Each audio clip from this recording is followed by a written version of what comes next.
Hey, what is up everybody? Platform Disciple here, and pretty big update to Infinity Wars in terms of game balance, I guess. There was a substantial number of very relevant changes to a lot of cards that were being used very competitively, and I'm just going to go over those changes for you.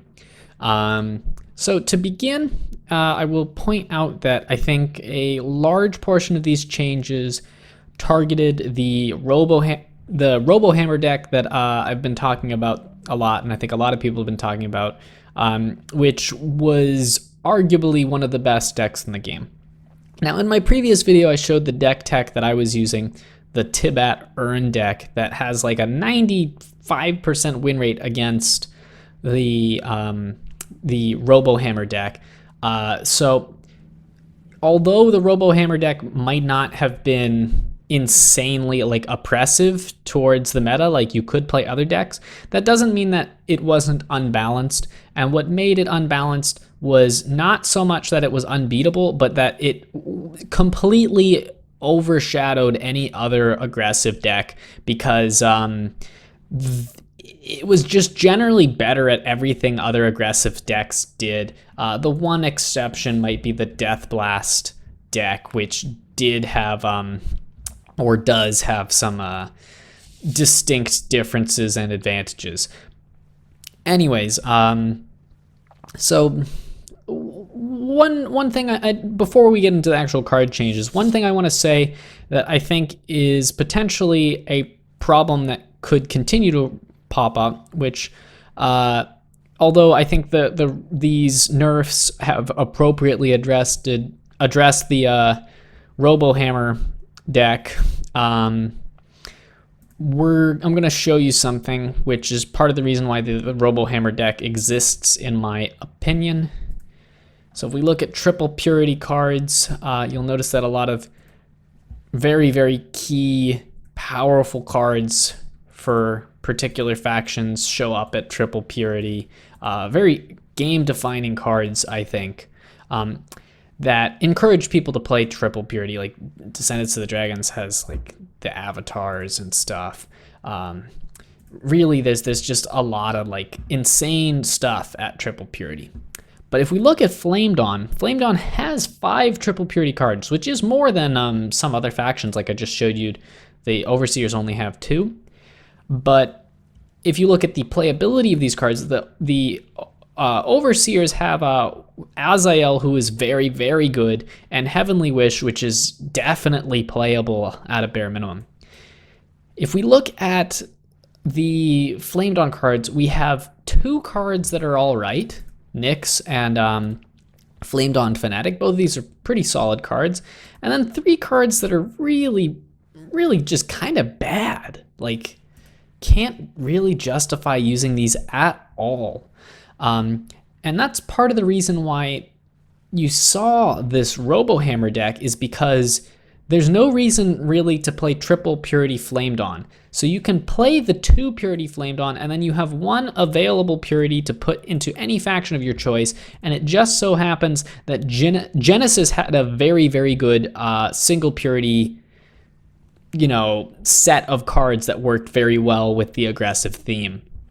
And I think something good about the changes that I'm about to talk about are they make Genesis and Flame Dawn a little more distinct, so that you can either play an aggressive Flame Dawn deck or you can play an aggressive Genesis deck. And if you want to combine them, you actually have to make some reasonable sacrifices now. Whereas before, you could run the best of both worlds without really missing out on too much. So let's get into these changes. The first up is Taiga, and this was definitely a popular card for a lot of people to complain about. And she is, even post-nerf, very strong, and she was really, really strong before. So what did they change? What they changed is now when an artificial character dies, instead of giving all your characters +1/+1, she only gives characters in the same zone as her +1/+1.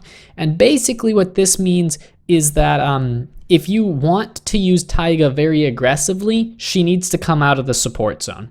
And one of the main strengths of Taiga before was that she could get almost all of her job done without ever moving into a zone where she would be threatened by most removal. And she could very quickly get herself big enough that the removal that could target her wouldn't kill her effectively anymore.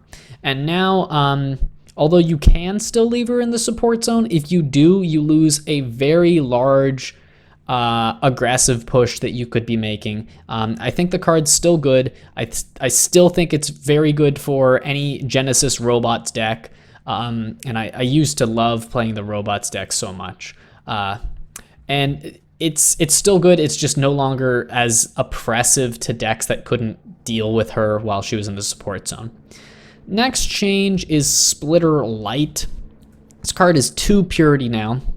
And I think this will ultimately make the Robo-Hammer deck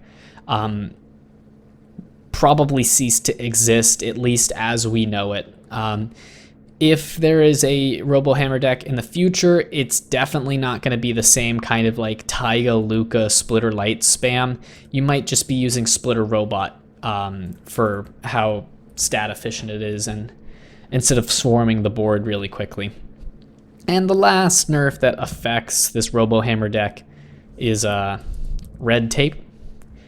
And what they changed about Red Tape is now it targets only characters on the battlefield. This is a very, very substantial nerf in my opinion, because I considered one of the main strengths of the card was that it had a very low risk associated with playing it. It was low cost, and your opponent didn't have very good ways to play around it. But that aside, I think part of the reason they nerfed this card is actually because the Robo-Hammer deck and potentially decks in the future were actually playing Sackless and then red taping it while he was in the support zone so they could play Sackless again the next turn. And this makes it so if you're going to use red tape on your own Sackless, you're going to have to at least wait a turn to move Sackless out onto the battlefield. But I think that it's a huge nerf overall, and now you have more reason to actually consider running cards like Exhaust, which I think up until this nerf was like, Exhaust was pretty much worse in almost every scenario. Well, not every scenario, but it was just generally worse, and now there's more of a debate about it. Okay, let's get into the other card changes, which I think are less substantial but still very relevant. First, we've got Dragon Collar. This is no longer a unique ability. That change won't change anything, really, because not many people are using this card at all, because these two factions are so weird together. So this doesn't change anything because people weren't using the card, and I don't think people are going to suddenly start using it because it's not unique. But also, like, it's a change that should have been made a long time ago because it just didn't make sense for the card to be unique for any reason. So good to see that they fixed that. Next, we have our Vero cards that we're going to look at. Another favorite for people to complain about, Acquire, has been substantially nerfed because now it no longer takes the cards out of your opponent's deck. It takes copies instead. And this was the change that I wanted to be made to this card from the start, because although I do like the idea of having another kind of win condition for control decks, Acquire did it in a very, very unfun way for the player on the receiving end, because if you lost one of your core combo pieces, like if you lost an Omnitron or something of that nature, you could get just screwed over to the highest degree. And that I don't think was the original intention of this card. I don't think the creators of the card had in mind that certain decks had like a 10% chance to just lose when one of these was played. And also the grindy matches of people just stealing your entire deck slowly was also not fun. So now it just copies them, and also the copies are revealed to your opponent. I think this card is substantially weaker now, like dramatically weaker. I think it's still quite good in Rift Run. And as for constructed, if you're using the card still, it's going to be more for just the card advantage it provides instead of the grindy alternative win condition. Like, you're no longer going to be running like recycle effects along with it to grind your opponent out. All right, the only other change to Vero cards is just kind of a quality of life change to Ellyrium. Ellyrium's now untouchable. Not a big deal because I don't think this card is competitive even after that. It makes it a lot better though. But that's just so that people can't like randomly kill this card and ruin your whole game plan. Admittedly, I still think the card suffers from some serious weaknesses, like it still dies to Yuan-Shi's Wrath pretty easily. Only 2 Yuan-Shi's Wrath or Yuan-Shi's Wrath plus a unfortunate Tibat damage distribution will still kill it. So I'm not sure. But it's definitely a change for the better and not one that's going to unbalance anything. Next we have Dragon of Autumnwind. This is a unique character now. That's the main change that's been made. That's a slight nerf to these, Martyr of Life Warpath decks, and one that I think is fairly reasonable. It doesn't dramatically change the power level of this card. It just means that no one has to deal with the situation where these 2 of them, slamming into you at the same time, which, like, you only need 1, and in the situation where you had 2 out, it was just ridiculous. So I think unique is a pretty fair nerf to that. Next we have Helix Worm. Helix Worm is now a rare, and that doesn't really matter for most of you probably, because you probably already have your playset of the card. But the main reason behind this is that it's just going to show up less in Rift Run, is my understanding. And it's pretty easy to understand why this card at Uncommon and Rift Run might have been a little ridiculous. In addition, for those of you who didn't know, the 2 12/12s that came out of this card originally had 0 morale cost. And now they have 5 morale cost. So pretty substantial nerf. Not one that's going to critically affect the Martyr of Life deck, but it's one that I think just makes some common sense. Like, them having a 0 morale cost was just kind of strange to me. But now this card has twice as high of morale cost overall once all the pieces die. So, it matters. Next, we've got Martyr of Life. Now Martyr of Life only affects character cards for the cost reduction. Another nerf that I don't think is too dramatic. The really notable thing is that you won't be able to play Call the Warpath with it. I'm just finding that real quick. And I think that's very, very fair. Like, Call the Warpath was so excessive with this card. There it is for those of you who didn't know. Playing this for 2 and getting your entire deck into play basically was kind of nuts, and I'm glad that they changed that. And it's not like a huge nerf, it's just like affects this one card pretty much. All right, couple more here. Iriel, a card that we saw barely none of because it's a champion for Overseers. It's champion cards. One of the main drawbacks of them, of course, is you can only have 1 in play at a time, and because she cost 6 and her ability could only be used while deployed, she had to compete with every other champion, notably Sol, he costs 1 less and is just distinctly better, or at least was distinctly better. But now Iriel can use her ability from the command zone. which gives you actually a good reason to use her potentially. I don't know how competitive this card will be, but she's certainly a lot more playable than she was before, because before she was pretty much trash. All right, next we interestingly are talking about Marina again. And I will say, thank goodness that they did not leave this card as a 2-cost neutral, but I do think that these changes, which is it's now 1 Purity Overseers and 4 cost, was a pretty extreme nerf. I think the card is borderline unplayable now.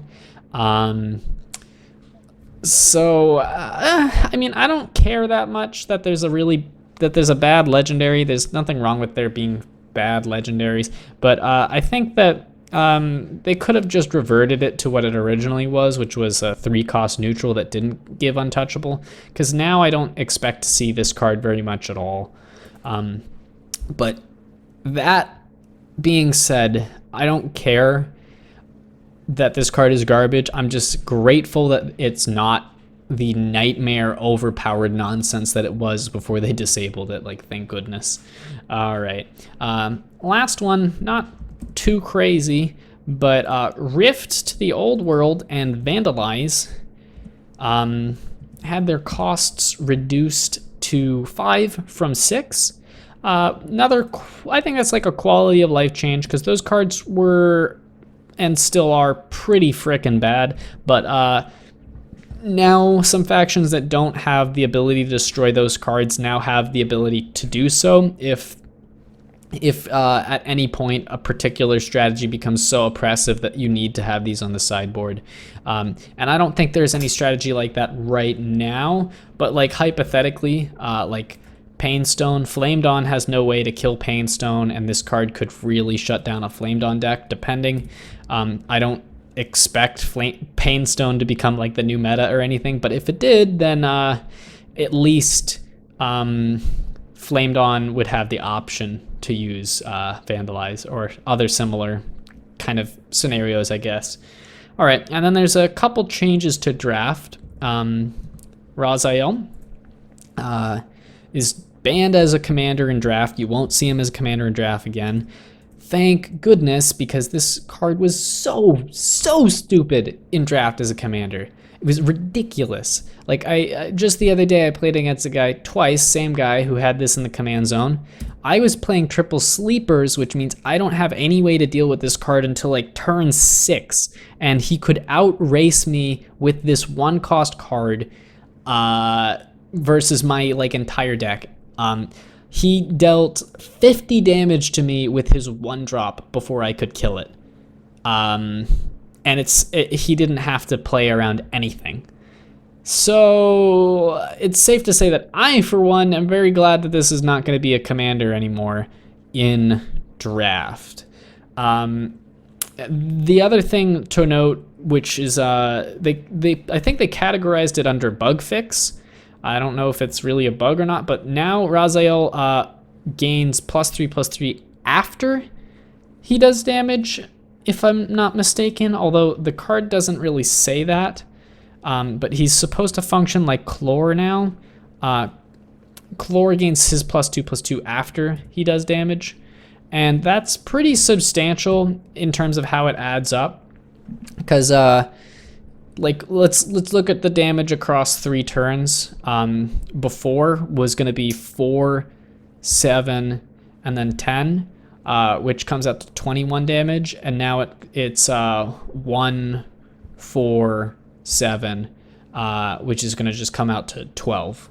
So that's also a huge relief. I'm glad that this card got nerfed, actually. Like, I'm okay with there being a super powerful, like, goes alone 1-drop for Overseers, but it was just so good before, and it still is good, but it just won't do 50 damage by turn 6 without them having to play any other cards to support it. I don't know. I'm pretty relieved just that this card is not a commander in draft, and the other change is pretty substantial. The next thing is that Several Descendants of the Dragons cards are disabled in Rift Run now. Some of them, and I'm going to list these ones first, are ones that got disabled because they're garbage, like Dancer of Jinhai, Warden of the Wall, Unified Protector. This one was just like you couldn't draft enough of them for him to be remotely good. Balanced Warrior. It was just so stat inefficient and has something that's generally a drawback. Those are the bad ones, but they also removed Host to the Ancestors, which is completely the opposite. This card was way too good for Rift Run. As a standalone card, it was almost impossible to deal with if you didn't have specialized removal that could transform him or something. So that's very positive change, and the disabling of those set of cards basically just makes it so Descendants of the Dragons, they don't get really much stronger or much weaker in draft, but most notably you will have a more consistent power level if you draft them. You're not going to get screwed over by getting tons of garbage cards thrown at you, and you're also not going to have an insanely overpowered deck if you draft like 2 or 3 of these guys. Okay, so those are all the changes. Pretty big stuff. I'm glad that the balance team and the devs are working to keep the game fresh and fair for everyone. And before we go, I'll just remind you that in the description there is going to be a link to a contest for you to potentially win an alternate art booster.